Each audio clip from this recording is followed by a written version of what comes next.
সংবিধানের তিনটা ধারা তাদেরকে বিপদে ফেলবে। এক হলো ৭ খ। ৭ খতে বলে যে মানুষের ফ্রিডম অফ স্পিচ অর্থাৎ বাক স্বাধীনতা আছে, কিন্তু সেই বাক স্বাধীনতা যদি রাষ্ট্রের বিরুদ্ধে হয় তাহলে তার বিরুদ্ধে ব্যবস্থা নেওয়া যাবে। ২ নম্বর হচ্ছে সংবিধানের ৩৯ ধারা, যেখানে বলা হয়েছে যে কেউ যদি সংবিধান প্রয়োগে বাধা দেয় অর্থাৎ বিপ্লবের মতো অর্থাৎ রক্তাক্ত বিপ্লব যদি করে তাহলে তাকে আইনের আওতায়, কিসের আইন? দেশদ্রোহিতার আইনে আনা যাবে।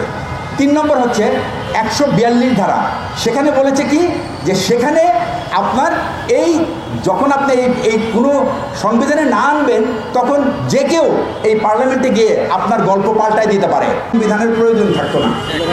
আমরা মানুষ, আমরা স্বার্থপর এবং আমাদের সব কাজ নিজেদের স্বার্থ উদ্ধারের জন্যই আমরা করে থাকি। আপনি যদি সংস্কারের দিকে তাকান তাহলে আপনার এই ধারণা পরিষ্কার হয়ে যাবে। এখন আসা যাক আমাদের সংবিধানে এই জুলাই সনদ কেন দরকার। প্রফেসর ইউনূস তিনি যে সরকারটা গঠন করেছেন এটা হলো অন্তর্বর্তীকালীন সরকার, এবং এই সরকারের কিন্তু কোনো উল্লেখ আমাদের সংবিধানে নাই। তাহলে উনি কিভাবে আসলেন? উনি আসলেন আমার আপনার ইচ্ছায়।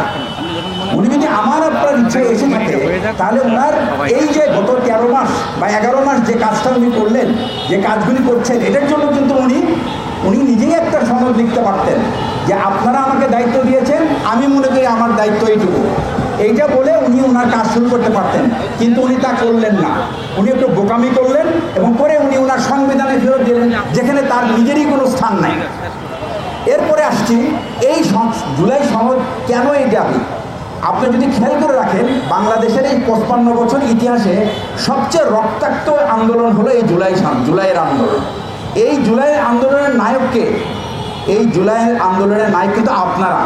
সামনে যারা ক্যামেরা নিয়ে বসে আছেন আপনারা কিন্তু তার বাইরে না।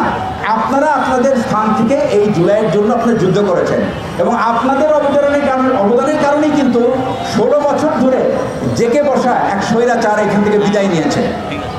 এই গল্প সংবিধানে আমাদের দরকার দুইটা কারণে। একটা হলো এই যে ১৪০০ বা ১৫০০ মানুষ বা ২০০০-এর কাছাকাছি মানুষ যে নিহত হয়েছে এবং ২০,০০০-এর উপরে মানুষ যে আহত হয়েছে, তাদের গল্প যদি এই সংবিধানে না থাকে তাহলে তাদের প্রতি আমরা চরম বেইমানি করব। সুতরাং আমি চাই না আমরা সেই বেইমানের দলে পড়তে। আমরা রাজনীতি করি না ভাই, কিন্তু আমরা আমাদের সন্তানদের নিরাপদ দেখতে চাই, তাদের গল্প আমাদের সংবিধানে দেখতে চাই, যে সংবিধানে এই গল্প লেখা হলে কেউ কোনোদিন সরাতে পারবে না। ২ নম্বর হচ্ছে এই গল্প যদি না লেখা থাকে তাহলে আগামী প্রজন্ম বুঝবে না আপনারা কি ত্যাগ স্বীকার করেছেন, কতজনের জীবন চলে গেছে, কত মানুষ আহত হয়েছে এই স্বৈরাচার বিদায় করার জন্য। এটা হলো একটা। ২ নম্বর হচ্ছে যদি আপনি এটা না লেখেন, মাত্র ৩০% টাকায় জমির মালিক হয়ে নতুন বাংলাদেশের গড়ে তোলার স্বপ্ন দেখা বাংলা বসতি, তাহলে আগামীতে যে ফ্যাসিস্ট, কারণ এই সংবিধান আমাদেরকে প্রতিবারই কিন্তু একটা করে ফ্যাসিস্ট দিয়েছে।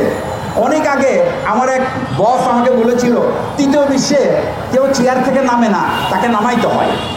আপনি তাকায় দেখেন সব জায়গায় কিন্তু তাই হয়েছে, কেউ নামতে চায় না, তাদেরকে নামাইতে হয়।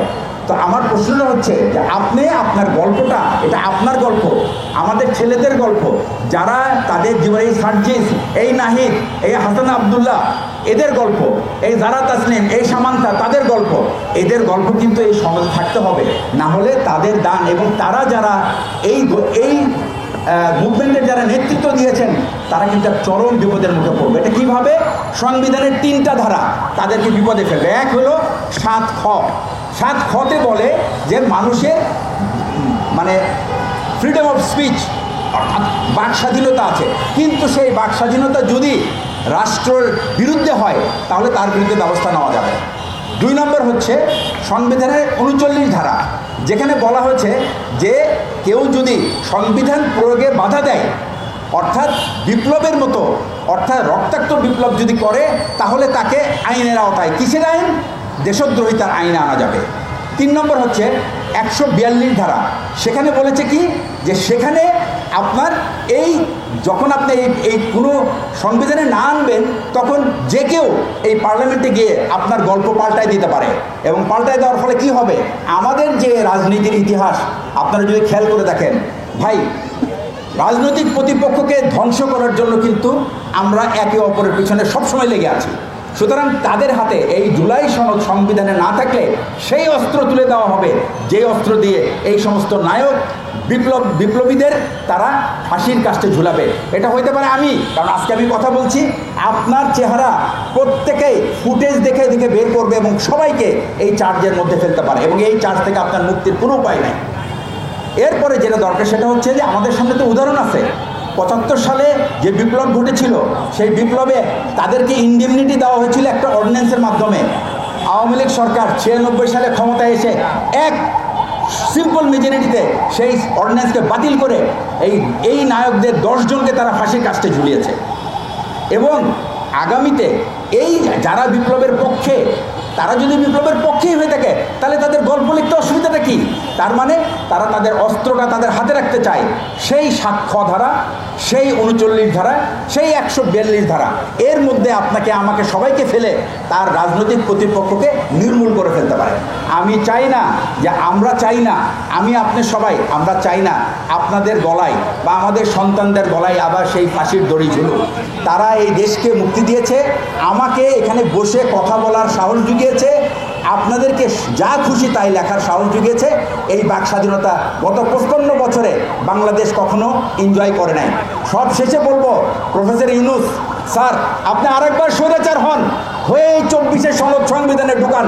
আপনি সেই সমস্ত পরিবর্তন করেন যে পরিবর্তন সাধারণ মানুষের উপকারে আসবে, রাজনীতিবিদদের স্বার্থ কাভার করবে না। দয়া করে আপনি এই কাজটা করেন, তাহলেই আপনি আপনার সব কাজ শেষ করতে পারবেন। আমি আপনাদেরকে একটা কথা বলতে পারি, যদি রাজনীতিবিদরা তাদের সৎ সাহস থাকতো, তারা যদি সৎ হতো, তারা যদি তাদের উদ্দেশ্য যদি আপনাদের ভাবনা হতো, তাহলে তারা কোনোদিন কোনো রকম সংস্কার তারা রাজি হতো না। আমি একজন সাধারণ মানুষ হিসেবে আমি দেখি যে আমার কোনো স্বার্থ এই সংবিধানে নাই। আমি সেদিন একটা টক শোতে গিয়েছিলাম, বিএনপির একজন বড় নেতা আমার সাথে ছিলেন, উনি খালি বলেন সব কিছুর সমাধান নাকি ইলেকশন। তা আমি বললাম, ভাই ইলেকশন হইলে তো আমাদের পুলিশ বাহিনী এত হবে, যে দল ক্ষমতায় আসবে সেই দলের পুলিশ। আমি একজন সাধারণ মানুষ, আমার পুলিশ কই?